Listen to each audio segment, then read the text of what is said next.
Hello, welcome to Monday Meditation on Psalm 119. I hope you had a wonderful Christmas, and I hope you're looking forward to this new year. You know, it's interesting because the verse that we're looking at today, verse 61, the psalmist declares that the cords of the wicked have encircled me, but I have not forgotten your law. And when you think about that phrase, the cords of the wicked have encircled me, you need to understand that the psalmist is describing a reality in his life that is very difficult. He has a lot of enemies, and his enemies hate him because who he is in relationship to God. And his enemies have no regard for the truth, no regard for God, no regard for justice or righteousness, so they will literally do anything to destroy him. They hate him. Well, it's hard for us to comprehend that kind of opposition in this country. The suffering that we go through is oftentimes nominal in comparison to what we see even in other countries.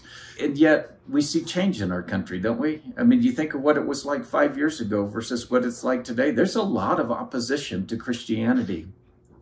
And I think we can anticipate that opposition is going to increase. And it's going to be opposition to those who continue to take a stand for Jesus Christ and for our faith.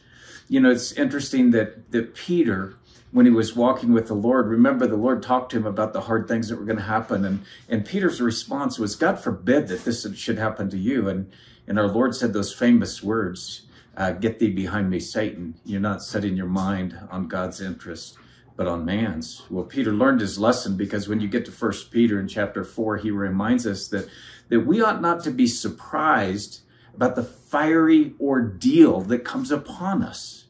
That should not shock us. That's part of what it means to walk with Christ. It's what it means to serve the Lord.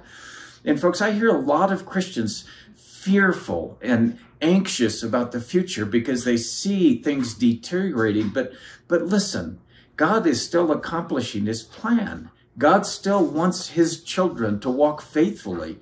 And we need to respond as the psalmist, rather than focusing on our circumstances and being consumed with the ugliness and the hard things in this world. We need to set our minds and our hearts upon God's law. That's what orients us in this world. That's what helps us to think right in the midst of the difficult circumstances. You know, there's a verse in Hebrews 12:3 that I think is a great reminder for all of us as we anticipate this new year.